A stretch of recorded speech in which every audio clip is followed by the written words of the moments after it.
Naquele dia, ao cair da tarde, Jesus disse a seus discípulos: vamos para a outra margem.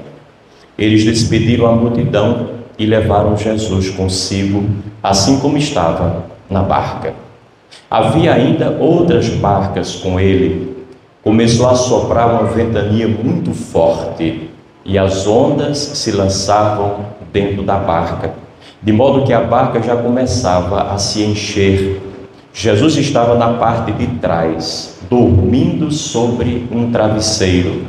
Os discípulos o acordaram e disseram: Mestre, estamos perecendo e tu não te importas? Ele se levantou e ordenou ao vento e ao mar: silêncio, cala-te. O vento cessou e houve uma grande calmaria. Então Jesus perguntou aos discípulos: por que sois tão medrosos? Ainda não tendes fé? Eles sentiram um grande medo e diziam uns aos outros: quem é este, a quem até o vento e o mar obedecem? Palavra da salvação. Meus irmãos e irmãs, permitam-me, nesse dia abençoado, 12º domingo comum, oferecer alguma possibilidade de reflexão para todos nós. Eu digo oferecer porque cada um de nós tem a sua parte a ser ofertada. Aquele que fala e aqueles que escutam. Cada um vai somando do outro em si mesmo o que já tem consigo, uma vez que a palavra é pronunciada e dirigida a todos nós e deve suscitar em nós aquilo que ela provoca naturalmente, uma resposta, uma reflexão, uma adequação da nossa vida àquilo que escutamos naquele exato momento. O texto de hoje, ele é um texto que pode ser lido de uma forma ou de outra, ou seja, literalmente, ao pé da letra, como um milagre a mais que Cristo realiza, acalmando a tempestade e as ondas bravias do mar. E aí nós vamos somando milagre a milagre, exaltando a figura de Cristo, colocando no pedestal de grandeza, elogiando-o cada vez mais. Como Cristo não está aqui para ser elogiado e nem precisa da nossa exaltação ou reconhecimento, mínimo ou máximo que seja, eu prefiro olhar o texto pelo outro lado. O outro lado é olhar cada momento desse evangelho como uma metáfora daquilo que nos acontece a nós todos. Porque a Bíblia contém coisas e pessoas que nos representam. Quando nós olhamos para os acontecimentos que lá estão e olhamos para as pessoas envolvidas nesses acontecimentos, nós nos enxergamos a nós nos conhecemos um pouco melhor, nós nos percebemos com mais lucidez, com mais clareza, com mais objetividade, porque o referencial é um referencial de valor, credível, e por isso a ele nos apegamos para continuar nossa vida mais abalizados, com a segurança maior, mais certos de que não estamos no caminho errado. Essa é uma dimensão que a gente deve explorar, olhar a Bíblia e os textos bíblicos, dentro deles os acontecimentos que lá eles retratam, como imagens estruturantes da nossa própria personalidade, de nós mesmos. Por quê? Porque é assim que a Bíblia é, estruturando a nossa vida e ao mesmo tempo desmoronando o que nós estruturamos por nós próprios, a partir de bases não muito credíveis, a partir do nosso egoísmo, da nossa ambição, da nossa vaidade, da nossa própria natureza que foi levada a desenvolver-se desregradamente, sem qualquer reflexão maior, sem nenhum parâmetro de confronto. Então, o Evangelho nos oferece a sua possibilidade, o caminho imaginado por Deus para nós, sempre em termos de abertura e de grandeza, nunca nos fechando nele, mas sempre nos oferecendo essas oportunidades. Então vamos lá. O texto de hoje já começa nos dando uma lição. Jesus disse aos discípulos, ele estava com os discípulos, em meio a uma grande multidão, dentro de uma barca, pregando. Lá pelas tantas ele fala, vamos para a outra margem. Isso nos indica de forma contundente que em tudo na nossa vida há sempre uma outra possibilidade, a se ver, a se descortinar, a se vislumbrar. Em tudo que nos acontece na vida há sempre um outro lado, uma outra saída, uma outra alternativa, uma outra margem, para além daquela que nós percebemos de imediato à nossa frente e que parece ser a única, exclusiva, mas não é. Vasculhar as imensas possibilidades que a vida nos oferece, mediante cada problema e desafio que batem à nossa porta, é a beleza de viver. É um desafio maravilhoso da gente levar a vida, porque nós somos um mundo de possibilidades e a vida é um mundo de alternativas. Quando a gente se fecha numa e aquela não deu certo, acabou-se a vida ou a graça da vida para nós. Trata-se aqui do desafio de nunca nos fecharmos num lugar só, numa opinião só, numa informação ou num conhecimento só, por melhor e mais satisfatório que pareça ser, num sentimento único, numa atitude também exclusiva, mas sobretudo não nos fecharmos em nenhuma pessoa, não nos enclausurarmos em nenhuma conquista material, porque isso talvez seja a nossa redução máxima, a nossa diminuição.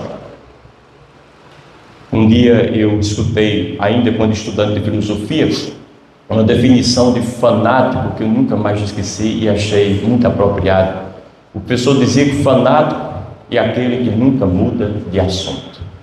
Você se encontra com ele uma vez, duas, três, um ano, dois, três, 10, ele está sempre com o mesmo assunto. É um disco ralado que não vai para frente nem para trás. Só é aquilo que você espera dele, nada mais. Fanático, aplicado a nós, é aquele que não muda de margem. Faz sempre as coisas do mesmo jeito que fez a vida toda. E acha que está certo, mesmo os resultados não sendo mais favoráveis, ou às vezes não havendo resultado nenhum, e a gente insiste no hábito de fazer a mesmice. É natural, se eu faço do mesmo jeito, eu vou colher os mesmos resultados, bons ou maus. Em geral, não são tão bons.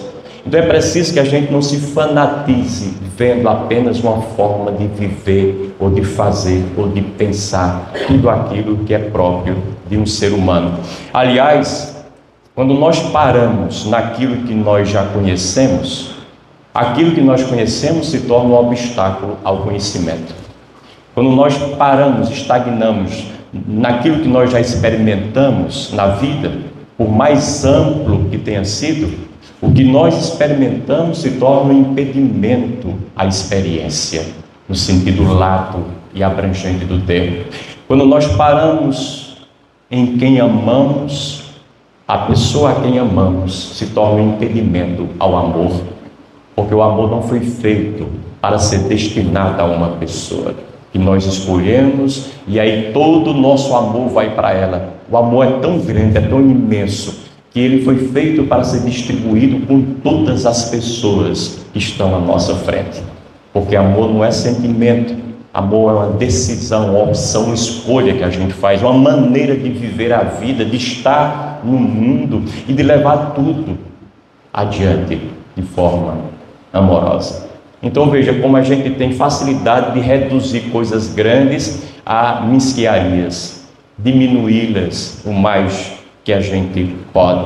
Portanto, passar para outra margem, como Jesus Cristo fez e convidou os discípulos a fazerem, é um apelo no fundo à nossa sabedoria, à nossa inteligência, é um convite à nossa inteireza, ao desenvolvimento de todas as nossas dimensões, para que não fiquemos numa vida reduzida e redutiva, aprisionada, encarcerada a uma coisinha mínima, quando a vida é o máximo. Se a gente não for capaz de tocar um número grande de coisas nessa vida, nós não cumpriremos a nossa destinação. Deus é plural, Deus é diverso, Deus é enorme, Deus é o máximo, e nos fez a sua imagem e semelhança. À medida em que a gente vai se restringindo ao pequeno, ao mínimo, vai se apequenando, vai se diminuindo e, naturalmente, cada vez menos se parecendo com Deus, cada vez menos honrando a natureza primordial com que Deus nos trouxe à vida. Traímos a nossa própria vocação, nosso próprio destino. Passemos para outra margem usando todos os cômodos da nossa casa, da casa que somos nós. Aliás, há uma linha de pensamento e ao mesmo tempo de prática de vida. Na Europa está muito presente isso, mais do que em outros recantos do mundo, como nas Américas. Em nós já começou um pouquinho. As pessoas hoje, inteligentemente, não é por falta de dinheiro, às vezes as pessoas que têm mais dinheiro estão saindo das grandes e enormes casas, as chamadas mansões, com 15, 20 cômodos, estão indo para casas com 4, 5 cômodos, porém, usando a casa que elas precisam usar. Os cômodos todos da casa sendo utilizados por elas. Não adianta você achar que é privilegiado estando numa casa com 20 cômodos, quando você no dia a dia só usa 2 ou 3. E passa anos sem sabe nem se existe aquela despensa lá, nem o que tem dentro. E nem sabe se o que tem dentro serve para você. Talvez esteja só entulhando a sua casa e a sua própria alma. Usar todos os cômodos da nossa casa. Isso vale para a casa material em que habitamos e vale para a casa que somos nós. Vasculhar, explorar o mais possível a imensidão de possibilidades e recursos que trazemos dentro de nós. Às vezes um médico não acerta numa doença, num tratamento para a gente, ao invés de desesperarmos, a gente procura outro médico e procura outra opinião. Eu mesmo tenho experiências imensas nesse sentido, e vocês também. E às vezes a gente tem um diagnóstico, é uma cirurgia, tem que ser com urgência, a gente vai e escuta mais um, mais outro. Não, aqui não é caso cirúrgico, não. A gente evitou de passar por uma faca.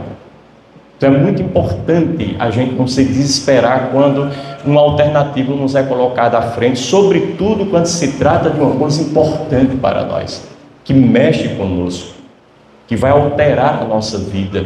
Procuremos as outras margens o tempo inteiro.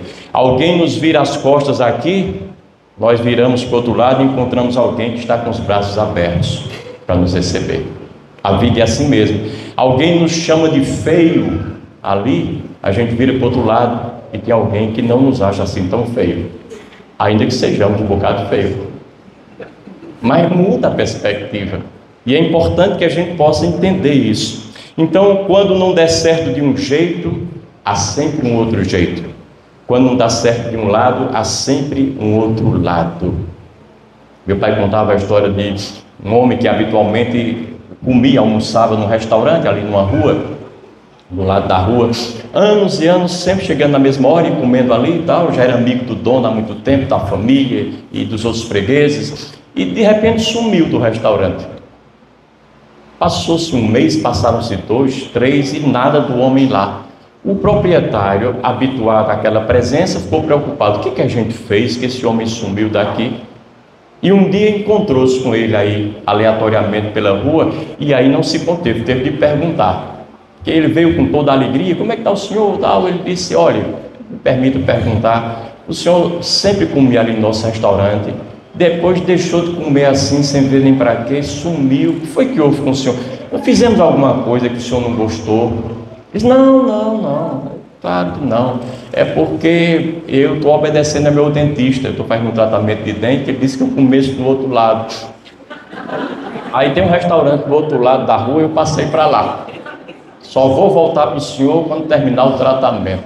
Então não se trata de mudar de lado assim, sem ver nem para quê.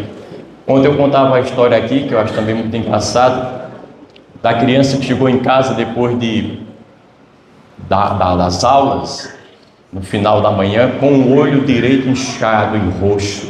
E a mãe ficou apavorada e perguntou à criancinha: foi que houve, meu filho? Isso foi, eu briguei na escola e o meu colega me acertou um murro aqui no olho direito, mas amanhã ele vai me pagar. Ele disse: não, isso não é assim que a gente faz, não.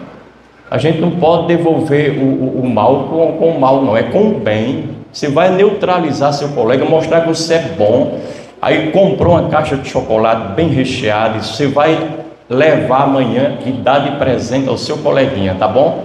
Ele não entendeu muito, mas levou, obedecendo a mãe. Terminou a aula naquele segundo dia, ele voltou com outro olho inchado e roxo, e a mãe ficou mais apavorada. O que foi que houve, meu filho? Ele disse: não, eu entreguei a caixa de chocolate, mas ele disse que queria outra caixa. Não se trata de mudar de lado de maneira desfavorável. E essas histórias nos mostram que às vezes nós temos 10 alternativas, mas por um mistério que eu não sei decifrar, e talvez seja muito difícil alguém saber, nós acabamos escolhendo as piores. Temos uma tendência de escolher os lados piores, as piores alternativas, nos apegamos aos piores pensamentos. Tendo um monte de coisa boa, a gente fica naquilo que é menos bom. Está na hora da gente começar a racionalizar, a jogar um lampejo de consciência e de luz naquilo que a gente faz, às vezes impensadamente, inconscientemente, de forma involuntária. É preciso sair de uma vida perdida para uma vida escolhida. Não nos perdermos nas coisas, fazendo-as como sempre fizemos, sem reflexão, mas escolhermos seletivamente o que vamos fazer, a atitude que vamos ter, a reação própria para cada coisa que bate à nossa porta. Isso não é impossível, é uma coisa razoável, em se tratando de pessoas que têm inteligência como nós temos. Usar a nossa cabeça, não apenas para separar as nossas orelhas, mas para fazer muito a função que foi determinada desde sempre para cumprir. Depois, eles despediram a multidão e levaram Jesus consigo. A multidão estava ali ouvindo Jesus Cristo agradavelmente. De repente, Jesus sai do meio deles, os discípulos também vão para outro lugar e despedem mandam aquela multidão embora, e eles também se vão embora dela. Isso nos indica que nós precisamos saber estar com as pessoas e igualmente estar sem as pessoas. Nós devemos saborear a presença e ao mesmo tempo saborear a ausência. Aprender a ir e aprender a voltar. Aprender a nos entregar e aprender a nos resgatar de volta. Aprender esse caminho de dupla face, essa estrada de faixa dupla, onde por uma a gente vai e por outra a gente volta. Isso é importante porque às vezes só nós vamos, mas temos dificuldade de voltar. Nos entregamos de corpo e alma a alguém, mas na hora que esse alguém nos frustra, nos decepciona, nos abandona, nos trai, aí nós morremos em depressão, porque não treinamos o caminho de volta para nós próprios. No fundo, quando a gente está muito habituado a conviver com as pessoas, algumas delas muito próximas a nós, muito queridas a nós, são pessoas da nossa própria família, do nosso afeto, e nós não treinamos a ausência delas, estar sem elas, porque essa é uma possibilidade concreta e pode acontecer de fato quando a pessoa nos deixa, ou as pessoas nos deixam, até porque morrem, nós ficamos ao Deus dará. Nossa vida fica sem reparação. Perdemos o elan, perdemos a vontade de continuar de pé. Nada mais tem sentido para nós. E nós temos apenas 30 anos. Temos mais 40, 50 ou mais anos pela frente e já morremos ali. Porque sucumbimos com a pessoa que sucumbiu. Partimos com a pessoa que partiu. E não conseguimos mais ficar conosco. Todas as vezes que nós perdemos alguém, é a vida, para não dizer Deus, nos devolvendo a única pessoa que nós temos de verdade, que é a nossa pessoa. E isso é uma maravilha. Pode ser doloroso, pode ser penoso. Quanto mais a gente sente a falta e grita e se desespera, mais a gente vai perceber o quanto esteve distante da gente mesmo. E entregou a vida toda de mão beijada àquele, àquela e àquele outro. Todos os excessos que nós vemos nos outros e neles nos incomodam, expressam, via de regra, as faltas que nós temos. Tudo aquilo que nos incomoda mais nas pessoas, e às vezes é digno de uma crítica que nós criamos e projetamos nelas e para com elas, sempre representa uma crítica que nós queríamos fazer a nós próprios. Apontar o dedo para lá, perceber que tem 3 dedos para cá. Então nunca nos incomodemos tanto com o que está lá fora e com quem está lá fora, mas o que está lá fora e quem está lá fora, de que maneira estão nos atingindo, nos acordando, despertando em nós algumas verdades que às vezes nos custa muito perceber sozinhos. É preciso que alguém faça, mexa alguma coisa, nos incomode, nos machuque, nos decepcione, nos frustre, nos traia, para que a gente acorde para a vida e o véu das ilusões, das fantasias caia de uma vez por todas e a gente possa pisar no chão da nossa jornada com mais lucidez, com mais objetividade, com mais concretude e certeza. Então esse também é um dado de fundamental importância, aprender a estar e a não estar.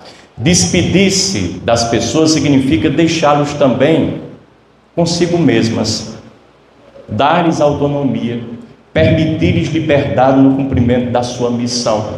Porque às vezes a gente tem uma ideia errada de amor, de amizade, de afeto. Às vezes para nós amar significa venha para mim, fique comigo e não me deixe mais nunca. Aí eu amo essa pessoa e ela está dizendo que me ama. Amor é sinônimo de aprisionamento. Quando na verdade o amor verdadeiro significa dizer para as pessoas, ainda que a gente não diga isso por palavras, vá ao encontro de você mesma. Cumpra a sua missão, realize o seu destino, seja feliz perto de mim ou longe de mim, mas eu lhe amo e quero ver a sua realização. O amor é exatamente o contrário do que a gente imagina. Começou uma forte ventania, e aqui está a mola mestra do Evangelho, a espinha dorsal. As ondas se lançavam contra a barca e Jesus dormia sobre um travesseiro. O vento era forte, a tempestade também. A barca estava ali para afundar, aparentemente. Jesus lá atrás da barca, dormindo num travesseiro. O Evangelho não coloca travesseiro aqui à toa, não. É para dizer que ele estava muito bem, obrigado, muito confortavelmente, dormindo, um sono, quem sabe, profundo. Isso revela esse contraste, que o grande desafio da vida é o da gente não perder o sono, pôr a cabeça no travesseiro e dormir, ainda que haja uma turbulência enorme lá fora. Que as coisas de fora não nos afetem mortalmente. Se tiverem de nos afetar, o façam minimamente, rasteiramente, de maneira que nós possamos sobreviver da forma que somos essencialmente, sem sucumbir diante daquilo que vem de fora para dentro. Tudo que está lá fora não nos pertence, não está sob o nosso domínio, não tem o nosso controle. O mínimo que a gente pode controlar é o universo que está dentro. Tempestades, clima, trânsito, comportamento dos outros, reações dos outros. O que a gente pode fazer com isso? Nada. Agora, como eu recebo tudo isso, aí me pertence. E é esse trabalho que eu tenho que fazer. Lá em Jardim, eu me lembro uma vez, uma mulher tem muita preocupação, a vizinha nossa, com pingo de chuva, que tem aquela ideia de que pingo de chuva traz gripe, não é? Especialmente as primeiras chuvas. E aí deu uma chuva torrencial no jardim, e ela estava ali, o menino abriu a janela e ficou vendo a chuva, e até hoje eu gosto de ver chuva e tal, e abriu a janela, e a mãe deu um grito lá da cozinha, fecha essa janela, menino, está chovendo lá fora. E o menino disse: mãe, se eu fechar, vai deixar de chover lá fora? O problema não é a chuva que chove lá fora. O problema é a chuva que entra pela janela que nós abrimos. O problema e as questões não são as questões lá de fora, mas é a medida que nós permitimos que elas influenciem o nosso comportamento, mudem o nosso amor, o nosso humor, alterem a nossa forma de viver. Então aqui é fundamental que nós façamos esse trabalho interior. Pasteur, o grande cientista, ele está muito preocupado em descobrir tratamentos para algumas doenças importantes. Ele descobriu as primeiras vacinas, graças a Deus. Alguém começou e depois outros desenvolveram e continuaram o seu trabalho. E ele, depois de muitos estudos, como um gênio brilhante que ele era, na qualidade de cientista, explorador, ele dizia assim no começo, que as doenças são tudo e é preciso combatê-las com a medida certa. E aí a vacina pode combater, um elemento de fora para combater as doenças. Já no final da vida ele mudou a concepção dele. Ele terminou a vida dizendo assim: as doenças não são nada, o ambiente é tudo. O ambiente em que as doenças se desenvolvem é tudo. Se a gente tem um ambiente bom, fechado, se a gente tem uma imunidade a toda prova, naturalmente a gente está pronto para enfrentar as turbulências lá de fora.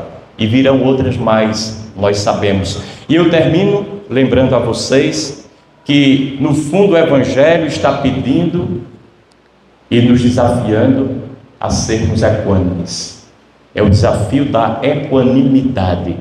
Uma pessoa equânime é aquela pessoa que é igual na tempestade e na calmaria. É igual quando as coisas estão muito bem na sua vida e quando as coisas não estão nada bem. Ele continua igual, porque não dá muito valor às coisas. Às vezes a gente valoriza tantas coisas, não é ignorá-las, mas valorizamos excessivamente, e as coisas são o que elas são. E nós podemos fazer delas o tamanho que nós quisermos. Se valorizarmos demais, elas ficam enormes, não podemos tocá-las. Se colocamos no seu devido lugar, elas ficam do seu exato tamanho, nem mais, nem menos. Eu queria fazer um desafio a vocês para essas próximas 24 horas, não mais do que isso. Nas próximas 24 horas, procuremos experimentar e vivenciar uma espécie de aceitação absoluta de tudo que está acontecendo na nossa vida. Chegue em casa, hoje de preferência, escolha 10 minutinhos, coloque no papel tudo que está lhe acontecendo agora, não importa, sem juízo de valor, ponha lá. É agradável, desagradável, presta ou não presta, eu pedi, não pedi, gosto ou não gosto, isso não vem ao caso. Tudo que está acontecendo.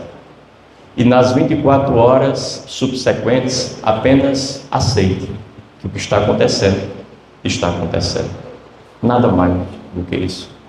Ora, se nós vivermos essa experiência, e aí podem entrar problemas de todo nível, de ordem mental, psicológica, emocional, material, corporal, também no nível de relacionamento social, de relacionamentos como um todo, aceitando tudo como tudo é, só por um dia.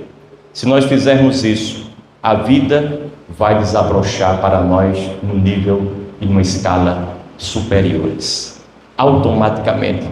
Quem sabe, agindo assim, pela primeira vez poderemos viver de verdade, sem falsificações, sem ilusões, sem fantasias, sem expectativas desmedidas e irrealizáveis. Aceitar as coisas como elas são. Se alguém de vocês duvida, é só fazer a experiência. Não tem nenhum efeito colateral importante.